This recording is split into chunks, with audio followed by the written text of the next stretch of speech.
Good afternoon, everybody. Thanks for getting on. This is the third in a series of 4 presentations that we're doing this year relating to FQHCs. There'll be another one next week on FTCA, and then we will resume again after the new year with additional ones. Like I've said in the past, if you have specific topics you want to hear about, please let us know so that we can present on it. With regard specifically to 340B, I'm here today with Barbara Noth, who is a partner here and is an expert in all 340B matters. This presentation is geared specifically for FQHCs, so if there's anybody who's on the phone who's not an FQHC, just please keep in mind we're going to be addressing issues that are specific to FQHCs, and there could be many different issues if you are a hospital or other types of organizations. We have scheduled, I believe, 45 minutes for the presentation, and if we have time at the end, we will take questions. There is a box someplace where you can post the questions. If we do not get to them during the presentation, we will address them separately after. So with regard to 340B in general, before I turn it over to Barbara, right, I think you're all familiar with the issues which are different in New York and New Jersey. And I should just mention at the beginning, we have people both from New York and New Jersey today, so we're going to try to address each of the states. You know, if we're talking about not your state, that'll only be for a couple of minutes, and then we'll get back to things that are more, generic to everybody, right? So a lot of FQHCs have either been doing this for a lot of years or are new to it and are starting to do 340B, and we're getting a lot of questions about it. More in the context of a contract pharmacy than in-house pharmacy, but we do have some clients who have started to open in-house pharmacies, and so we will address those issues as well. As we go through the presentation, we also will address, in-house services versus contracting with specialists, and we will address HRSA 340B audits. There is, in the regular HRSA OSV audits, there is not really much focus on 340B, but there is, some discussion of it, so you should be prepared for it, and we will address that as well. So with that, I'm going to turn it over to Barbara. Hi, everybody. This is Barbara Noth, and thank you for that introduction. So today we're going to talk about 340B compliance issues with respect to FQHCs. We're going to start on, let's move up to slide number 4, and we're just going to start with a quick program overview. Most of you already know all of this, that it's 340B is a federal drug discount program, and what they do is they provide front-end discounts for outpatient drugs purchased by covered entities under 340B, including FQHCs and lookalikes. So remember that the intent of the program, this has been attacked lately. One of the things that is being attacked by people in Congress and by the pharmaceutical industry is that they're saying that the intent of the program has always been to provide drugs to indigent people. And that's actually not true. What the intent of the program is to allow covered entities that are safety net healthcare providers to stretch scarce federal resources as far as possible so that you can reach more eligible patients and provide more services.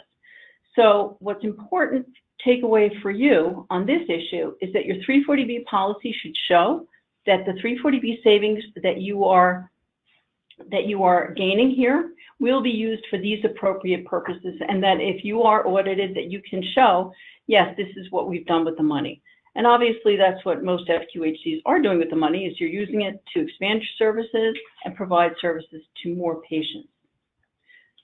With respect to specific compliance considerations, as Jeff noted a couple of minutes ago, it's a different compliance world for FQHCs than it is for hospitals and other types of providers. And on page 5, you can see the different categories of compliance issues. You can see that for the ones that are still not crossed out for FQHCs, you don't have to deal with the group purchasing prohibition, and you don't have to deal with the regulation on orphan drugs.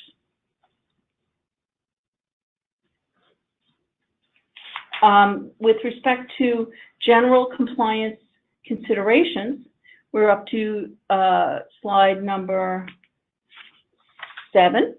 One thing is that I think that has changed recently and that you need to understand a little bit is about the registration periods. Recently, HRSA has been permitting only FQHCs to extend certain deadlines. The traditional deadlines for registering either a new site or a new FQHC altogether, or for registering a contract pharmacy, is that you can register during 2-week windows 4 times a year, the first 2 weeks of January, April, July, and October. What this means then is you have 2 weeks to register your new site or your new FQHC, enrolling it in 340B, or a new contract pharmacy, and then that site or that contract pharmacy can start participating in your 340B program on the first day of the following quarter. Recently, for FQHC only, HRSA has been extending these deadlines so that new FQHC sites, if you want to add a new site, you have until the 9th day of the 3rd month of the quarter. So that means, for example, that you had until, I think, December 8th now during this quarter to register a new site, and that site would be effective January 1. In order to register a new site, the site has to be active in the HRSA Electronic Handbooks Form 5B. So if you want to add a site, it's got to be already up on your electronic handbook. And that's one of the key pieces here. Right. So that also means that whatever licensure requirements you have at the state level have to have been completed as well, because HRSA won't let you add it to the Form 5B unless you've already gotten all your state licensure as well. So we often get calls saying, oh, I missed it by a day. There's something I can do now to get it back up. And unfortunately, the answer is no. So when you're planning all these things, leave yourself some extra time, because these are fixed deadlines. You might have to end up waiting a full quarter before you can do it if you don't hit those deadlines. Right. And that's also important to remember that during that time period, if you have patients who are getting prescriptions from that new site, those will not be eligible for 340B. So if they take their scripts to a pharmacy that you have enrolled as a contract pharmacy, you have a compliance issue, and you have to make sure that those particular scripts are not filled with 340B. And we'll get into how one of the compliance issues that you can, one of the compliance mechanisms you can use to try to help that. We've been asked on a couple of occasions, gee, who does the authorizing official have to be? Can it be a doctor? Can it be the CMO? The answer is no. It should be the CEO or CFO or some other official who's actually authorized by the bylaws to bind the entity, meaning that it can make attestations on behalf of the whole FQHC. Right, so you probably are all used to that. For your regular, being able to draw down your grants and other things in the EHB, you have to also designate an authorizing official or some similar title. So it probably makes sense to use the same person for this as you're using for your regular FQHC stuff. Right. So one of the things upon eligibility and registration, when you're first putting in your registration, you have to specify on the HRSA OPA database whether or not you're going to be carving in Medicaid. And this comes up, frequently throughout your 340B program and your compliance, that if you intend to dispense drugs, 340B drugs, to either Medicaid fee-for-service or Medicaid managed care patients, then you need to check that box as yes, okay? And that applies even if you plan only to use a contract pharmacy. So, for example, most of you already know, if you're only using a contract pharmacy and you don't have an in-house pharmacy, that in both New York and New Jersey, the contract pharmacy does not fill Medicaid fee-for-service prescriptions with 340B drugs. So those are almost always excluded from the contract pharmacy arrangement. But with respect to carving in Medicaid on the HRSA registration, you do also have to put down yes on there because you're planning to use it for Medicaid managed care. One of the things that's been raised by auditors frequently is that they want to see both the Medicaid provider number and the NPI number that is used to bill Medicaid for your drugs. So, for example, if you are putting it up there and you say, well, the actual request is usually one or the other, depending on what you actually use. But an auditor will come in and want to see both up there. And so we just helps you to go ahead and put both up there in the beginning. Okay, so annually, every 340B covered entity has to recertify. And what that means is that there's a window period during which the authorizing official will have to reattest to the information that's already on your registration and has to be updated with any new information. So that's always a good time to go back over every little bit of the registration that you have up there and all of the information and make sure that it's accurate and correct. And that includes looking at the addresses for each of your sites, making sure all of your sites are properly noted there and that they match up to your electronic handbook. And we also want to point out that the authorizing official has to attest to compliance. So at that point, that's when frequently we get calls from you guys saying, okay, my authorizing official is saying, really, are we definitely in compliance? And there are many areas where we can help you with 340B compliance. And this is when it frequently comes up when we have the recertification process. So one of the things that happens during the recertification is that the authorizing official has to say, yes, if we discover that we have a breach of the 340B requirements, that we will self-disclose with respect to that breach. Your 340B policy should have a materiality standard. What does that mean? That means, for example, that if in your policy you would say, okay, we are going to self-disclose if, for example, and you can develop your own materiality standard, and we can help you with that by giving you some common ideas for this, or what people are using. If a breach is, you can say that a breach is material if it involves, for example, 5% or more of your 340B purchases on a dollar basis or on a volume basis, or you can look at a combination of these factors. So what that will do is if your policy's got a materiality standard, then you don't have the obligation to self-disclose every minor breach of the 340B rules. Then if you do have a breach that exceeds your materiality standard, then you should self-disclose as soon as reasonably possible. Remember that not all of breaches that you see as being breaches necessarily are breaches. And if you self-disclose, obviously HRSA is going to, it's going to follow up. You're going to have a corrective action plan. You're going to have, a lot coming down on you. So if you discover something you think it might be a breach, then I think that needs to be looked at closely, and we're happy to help you if it comes up before you send in your self-disclosure. Right. We've had situations where people thought there was a breach and they called us, and it was things that we could easily fix and not have to lead to self-disclosure. So I would say don't jump to any conclusions that there's a problem without reaching out and trying to figure out if there's some way around it. Right. Also, just something we haven't necessarily seen in the 340B, but over the years I've gotten quite a number of calls from people, and you have to do your annual reapplication or your 3-year period is up, and all of a sudden you wait till the very last minute and the system drops, or you didn't find out about it, you didn't keep track of it.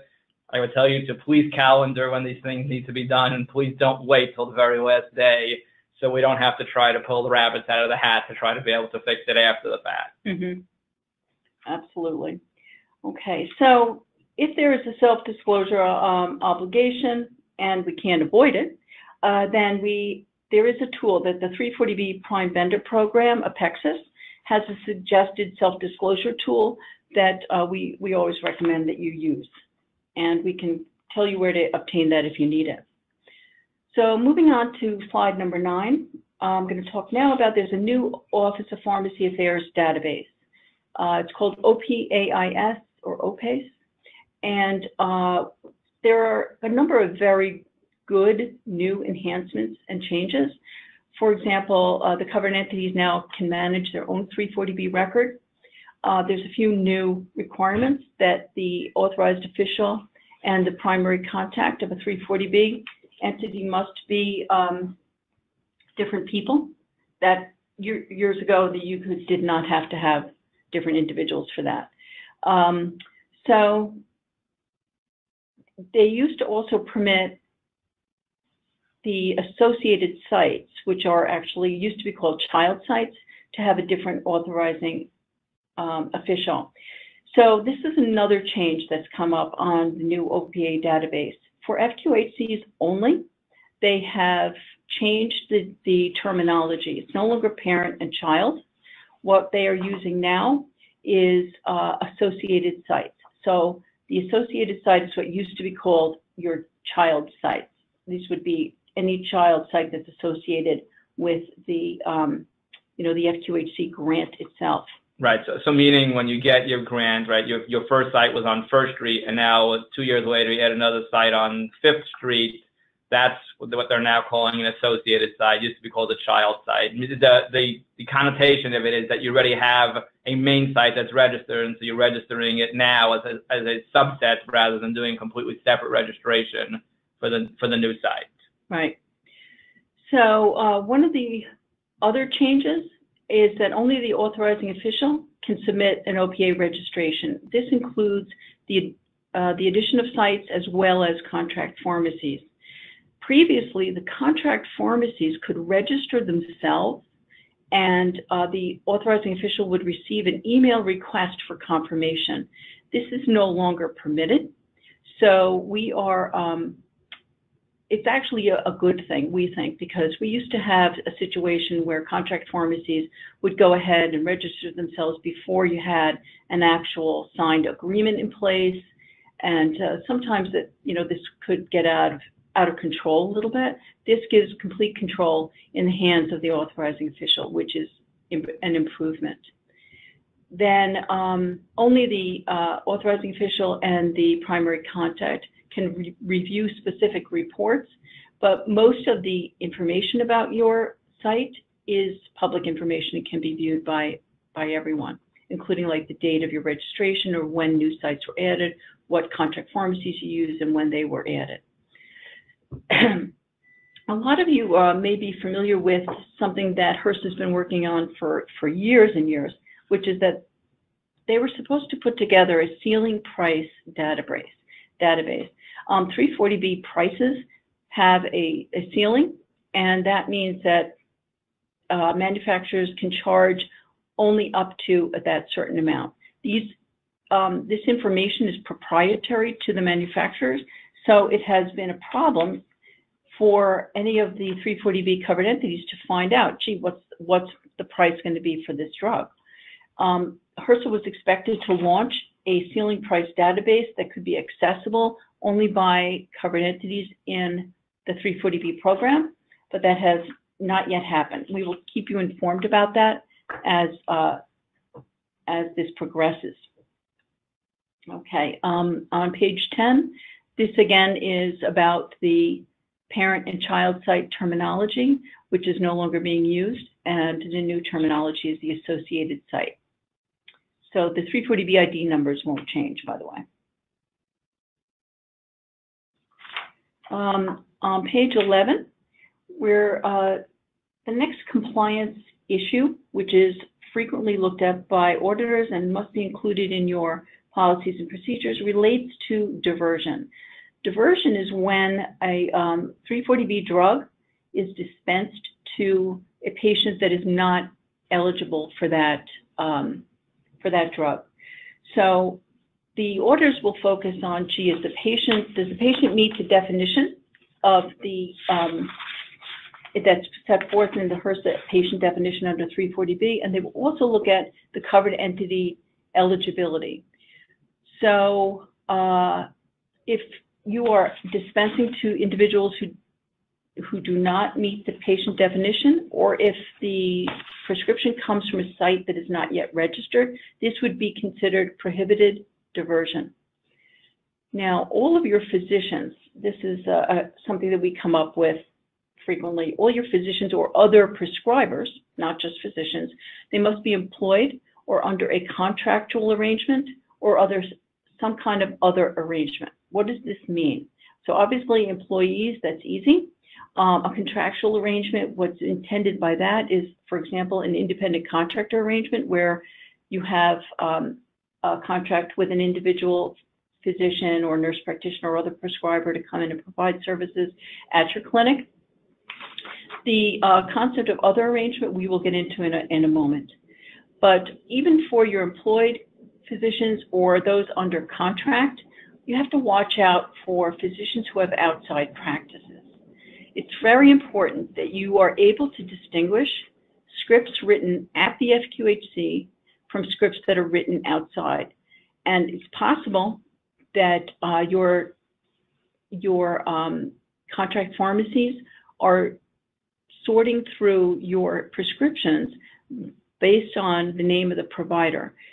What we need to have is some kind of a second check on this to make sure that the location that the script comes from or the name of the patient is also being considered before these prescriptions are filled with 340B drugs. Yeah, most of you who have contract pharmacies would also have 340B third-party administrators. These third-party administrators should be able to help you with your settings. So in your in the 340B software that they have set up between the contract pharmacy and the FQHC, they should be able to access sufficient data, including the physician roster and the patient roster, and also frequently they can access specific patient encounter data so that they can look at the dates when services were provided and try to match those up with script.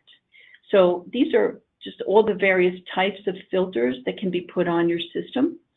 And right, and looking at these physicians, kind of, many of you heard me talk before about FTCA, right? It's a very similar rule in terms of FTCA, right? You have a doctor who works for you part-time, they'll be covered under FTCA on the days that they're working for you, but not in their private practice. And you need to be careful about, well, the doctor doesn't come in on Monday, and so the patient was supposed to come to you, and now they go to the doctor's private office on Monday, and the doctor writes his prescription there. How does that impact? Or, you know, the day he's at your facility and he sees one of his private pay patients and you don't register them as an FQHC patient. So those are just some scenarios that come up when you need to be careful about this. I agree with Barbara, and we're going to go through this a little bit more, that your vendors can do a lot of this for you. I don't think you can completely rely on the vendor, and right. I think you need to get involved if you're going to have physicians who are part-time and have, you know, separate practices. Mm-hmm. So it's important that you maintain an updated ongoing list of your approved 340B prescribers, and that's something that we recommend that you update at least monthly. And we also need to ensure that you have adequate records to show the physician encounters and that the prescription arose from your FQHC. With respect to, let's move to page 12. This is the actual definition of a patient that is still in place. As many of you know, there have been several attempts by HRSA to change this definition over the years. There was a proposed change in 2007 that never went through, that would have limited the definition of a patient. And also there was recently the MEGA guidance that was issued in a proposed form, but then was withdrawn. Now, for any of you who are wondering about the MEGA guidance, it's completely dead. So there's one thing we don't have to worry about anymore. However, we do look at it sometimes just to get an idea of what HRSA is thinking and what they'd like to do. The best part about looking at this definition of a patient is that for FQHCs, it's usually pretty easy for you to tell who's your patient. The only time that it comes up as an issue is with referrals for consultation. That's the other arrangements, and we're going to get into that in a moment, or whether or not you have a site that is not yet registered. So I can leave you to read through this complete definition of a patient, but the one takeaway from this that you need to remember is that responsibility for the care provided remains with the covered entity. And so that we're going to get into that in a minute with respect to the referral issue. So one thing is about a definition of a patient is that any patients who are registered in an AIDS drug assistance program can be eligible for 340B as well. So looking at page 14, we're looking at HRSA's referral policy. This relates to the prong of the patient definition test that says physicians or the prescribers have to be under some kind of other arrangement. What auditors have approved some scripts for 340B if the FQHC sends a patient to an outside provider. So that could be an outside clinic or a physician. But what they look for is that the responsibility for the care provided by that outsider remains with the covered entity. So you have to be able to show them. If they come in and they say, okay, we've looked at 20 of these records and we don't see that you retained responsibility, you need to be able to document that you have retained responsibility for the healthcare service that were provided by that person. They look for something in the nature of ongoing co-management of the patient. So one of the things that we'd like to help you with that is to being able to document the follow-up care at the FQHC for the same condition. So for example, if you have a prescription that was written in June by an outside provider for a particular condition, and then the patient comes back to the FQHC and that condition is also part of the medical record in September, that shows that you have ongoing responsibility for the care being provided. If you look at slide number 15, this also goes into a little bit more detail about how you document responsibility. So here's the typical example. If you have a primary care provider referring to a specialist, the most important piece of this is that if you send the patient out to a specialist for consultation or other care, the specialist has to send back to you a report of consultation. So that way the specialist scripts would be eligible for 340B. Right. And this, so just for some of you, I'm going to talk about something specific to New Jersey for a second and then more generic, right? In New Jersey, under the LOA, right, you actually can get reimbursed for sending out to specialists for patients, and you need to have documentation supporting that the patient was treated and that there was, you got a result and that there's a formal relationship with that specialist. So this is something that's very similar. You'll be able to use probably most of the same documentation. And then more generically, New York or New Jersey, right, under Form 5A for the services that are provided in column 3, right, you need to have a contract addressing how the patient is going to be sent, and the patient's going to come back, and you need to have follow-up information. So that you have to have the contract in place. This is going a little bit further and saying, besides the contract, you actually have to make sure that what's supposed to happen under the contract actually does, and the information comes back. But this is something that I would say is definitely worth considering because, as you probably all know, when you start getting to specialty drugs, they tend not to be generic, tend to be brand names, and the dollars that are associated with them tend to be significantly higher. So that's, a very big incentive to do it, but it also means it's a larger incentive for someone to look at those dollars, and you got to make sure that you are appropriately documenting and doing all the follow-up, right? Also, I will tell you, again, it's going to come up on next week's conference webinar about FTCA, right? You're required to have referral policies and tracking policies. If you're going to be doing this with 340B, then what we say for 340B should match what are in those policies. Okay, good. Okay, moving on to slide number 16, talk about a second compliance consideration regarding duplicate discounts.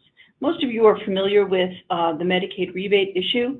Medicaid rebate was around before the 340B discount. So manufacturers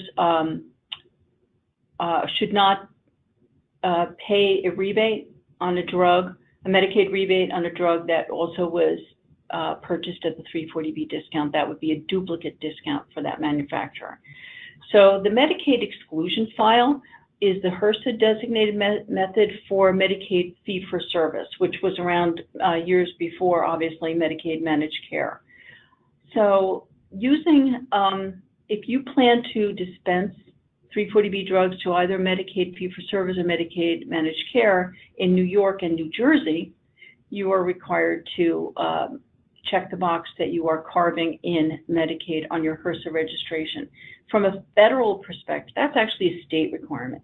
So from a federal perspective, you're only required to mark that exclusion file as carving in if you are carving in fee-for-service. And for most of you, if you don't have an in-house pharmacy, that's not even going to come up for you. But if you're going to be using a contract pharmacy and you're going to try to have your contract pharmacy handle Medicaid managed care, then you do need to have carved in on the HRSA database. The reason that New York and New Jersey require you to check that box and to carve in on the HRSA database is that they look at that database when they are looking to omit certain Medicaid managed care claims from the rebate stream. So that helps them. Now we're going to get into the specific state requirements with respect to Medicaid fee-for-service and Medicaid managed care. Starting with New Jersey. New Jersey was great because for years, New Jersey had actually no 340B policy at all. All the claims were reimbursed at the regular Medicaid rate, whether they were 340B or not. Now, they've made a change, and there were 2 newsletters that were issued by New Jersey in July. And the first one was about Medicaid fee-for-service claims. Because of certain recent federal regulations, all Medicaid fee-for-service claims, whether 340B or not, are supposed to be reimbursed at actual acquisition cost. Now, what this means for 340B drugs is that it's going to be at either the lowest of the actual acquisition cost of the drug or the 340B ceiling price, even though obviously you don't even know what that ceiling price is because we don't have a ceiling price database yet. But at least in New Jersey, you don't have to make this calculation. The state does the calculation, so that's not something that you have to put in there, as far as I know. What they've done too is they've added on a professional dispensing fee. Now, contract pharmacies generally are prohibited from handling Medicaid fee-for-service claims, so these new rules affect only FQHCs that have in-house pharmacies. As we said before, your contract pharmacy should not be handling your fee-for-service claims in most cases. To prevent duplicate discounts, pharmacy providers must include a modifier on each claim. So this is for the in-house pharmacy, you have to mark each Medicaid fee-for-service claim that was purchased at the 340B discount. You have to mark it with a particular modifier to indicate that it was purchased at 340B. And I think that's 08 in New Jersey, and actually that's what the modifier is in most states. They have provided an enhanced professional fee for pharmacies to help to defray some of the administrative costs related to this issue, and that's up to $10.92 each. So one thing is, to the extent that any of you have large fee-for-service populations still, and you have an in-house pharmacy, this could have a significant financial impact. With respect to New Jersey and Medicaid managed care, looking at slide number 18, another recent pronouncement from New Jersey Pharmacy is that the states are now, the Affordable Care Act requires the states to collect the Medicaid rebate on Medicaid managed care drugs. They're also prohibited from collecting that rebate on 340B claims. So in New Jersey, again with the July 1 effective date, New Jersey has required its 5 Medicaid managed care plans to identify each 340B claim to prevent duplicate discounts.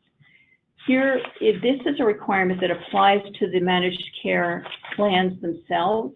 So what they are doing is they have to pass that through to the covered entities. By now, most of the MCOs should have notified the pharmacy providers on how to identify 340B claims.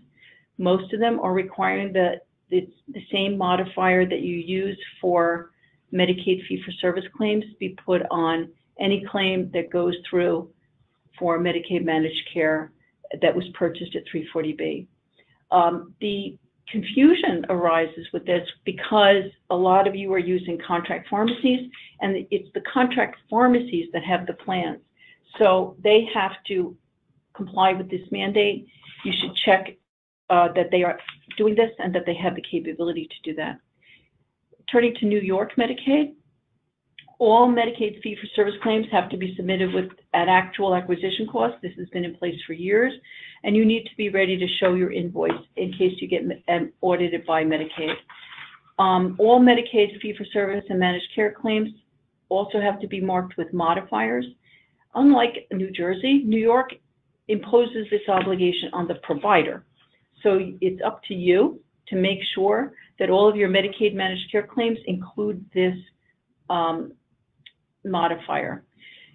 And if you do not include the modifier, then the rebate will be collected and you'll have a liability over to the manufacturers for the 340B discount.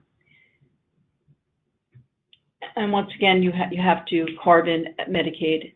And New York requires that if you use 340B for either fee-for-service or managed care, that you have to use it for both. Right. I will say that in New York, the ability to do Medicaid managed care through a contract pharmacy is somewhat at dispute. Our view is that it's permissible, assuming you have some way of being able to track it and being able to record that it's being done that way. Mm-hmm. But I do want to at least, put it out there that there are some people who take a much more conservative position about it. And so if you're hearing that, I think the issue tracks around whether or not you could really track that the patients are Medicaid managed care or not. Right. Right. So looking at Medicaid managed care contracts, this is slide number 20. A lot of managed care plans are trying to take advantage of the 340B pricing and are looking to provide a lower reimbursement if you purchased your drugs at 340B. There is no state or federal mandate or even authority for them to do this, but it's also not prohibited by state or federal law. So this is entirely a matter of negotiation, and we have successfully pushed back in the past in the context of these negotiations. And right. So to people in New Jersey, a few months ago, this issue came up, and there was whole controversy about it and big uproar. But at the end of the day, our advice continues to be it's a negotiation, and don't agree to it, and there's no basis for them to force it down your throat. Right. Turn to slide number 21. With respect to the contract pharmacy, there is a lot of compliance issues that you need to be aware of because the covered entity is responsible for this compliance and must continuously monitor the contract pharmacies. So the audit findings that we see that you don't have a proper written contract that complies with the HRSA guidelines for contract pharmacies, that you don't have proper registration of your contract pharmacies, and or that you have not performed an annual independent audit by an outside auditor, or that you're not maintaining auditable records for a period of not less than 5 years. Turning to slide number 22, about the independent audits, the contract pharmacy guidelines do require this, and what they should be doing is they should be coming in and confirming the pharmacy is following all 340B program requirements and provide a written report for this. We do recommend that these audits be conducted under the attorney-client privilege so that they're engaged by counsel. This helps to protect the findings, if there are any, under the attorney-client privilege. Right. So just on that point, it seems to me that most people are not doing it this way. You're just having whoever your vendor is come in and do an audit. And the idea of doing it through attorney-client privilege is not, right, if you have a finding that's a definitive finding, you're going to have to report it either way, so it doesn't make much of a difference. But if you have something that comes back into gray where they issue a report and then we realize there is something that was missed, or there's some way to fix it or something like that, that gives you some wiggle room to be able to deal with it, if you are doing it through them being engaged by the attorney. Right. So turning to slide number 23, contract pharmacy agreements. Obviously, they need to be in writing. They need to meet the essential compliance elements in the contract pharmacy guidelines. And they need to specifically address, if we look at slide number 24, we always make sure that our contract pharmacy specifically address the mechanism by which the contract pharmacy is going to exclude fee-for-service and include Medicaid managed care if they're going to do that, and how they're going to identify those claims, and that who's going to actually be responsible for submitting those claims with the appropriate modifiers. Right. I would tell you that over the years, the issues that we've had with regard to 340B contract pharmacies have been where the FQHC just signed the form that the contract pharmacy gave them, which tend to be one-sided in favor of the pharmacy and not in favor of you, and we end up having problems with it. We think this is very important for you to have reviewed by an attorney to try to negotiate things, because, like Barbara said, at the end of the day, it's ultimately your responsibility, number one, from a compliance perspective, and number two, from a getting your dollars perspective. If you just sign what they want you to sign, you often end up with problems. Right. So on the slide number 24, we do have a few suggestions or options on how we have seen contract pharmacies and covered entities comply with the Medicaid managed care modifier identification. And these are mechanisms that we'd be happy to discuss with you further. Right, but this is an area where we talked about before, where if you have someone who works part-time for you and part-time someplace else, where there tends to be problems, because if the pharmacy is just using Dr. Smith and you know, any prescriptions that come in on Dr. Smith, that's a problem. You know, nowadays with prescriptions for just about all at this point being electronic, depending on the system that you use to send it in, our understanding is that it's a lot easier to track, because it'll come in under the FQHCs something with an identifier on it that says it's coming from the FQHC, which makes it a lot easier to achieve compliance. Right. So moving on to slide 25, with respect to contract pharmacy agreements, we like to put in some detail on certain replenishment issues. Almost all of contract pharmacy arrangements include a virtual inventory system with replenishment, and some of those issues are noted in here. For example, truing up, where you have a slow-moving drug or otherwise discontinued drug, and what the time period is for automatic replenishment. What's going to happen is if you have a slow-moving drug and it needs to be replenished because the contract pharmacy needs that drug and they haven't purchased it in a while, they're going to want to go ahead and just have the option to proceed, and that means you're going to have to pay full price for that drug, not 340B. So the longer that period of time is for you, the better it is. You will be better off. You will be in the long run, and that's one of the things that we like to make sure we cover.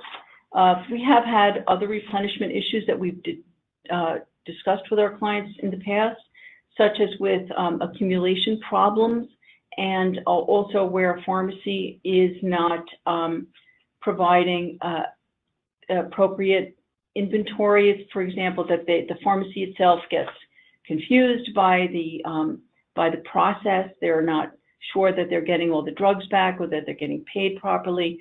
We need to make sure in the agreement that you cover who's responsible for checking orders when they come in, and that there's a time period in which the pharmacy is not, after which the pharmacy can't proceed. Okay, so there's a lot of compliance considerations, and with respect to audits, these are the possible, if you look at 27, possible sanctions. Mostly what we see, and moving ahead a little bit to 28, we see HRSA audits. So we know that HRSA is going to continue to audit, and they're probably going to get around to everybody, including you. So let's be ready to the extent that we can. And if we look at slide number 30, this is how we get ready for these HRSA audits. You have to have your comprehensive 340B policies and procedures.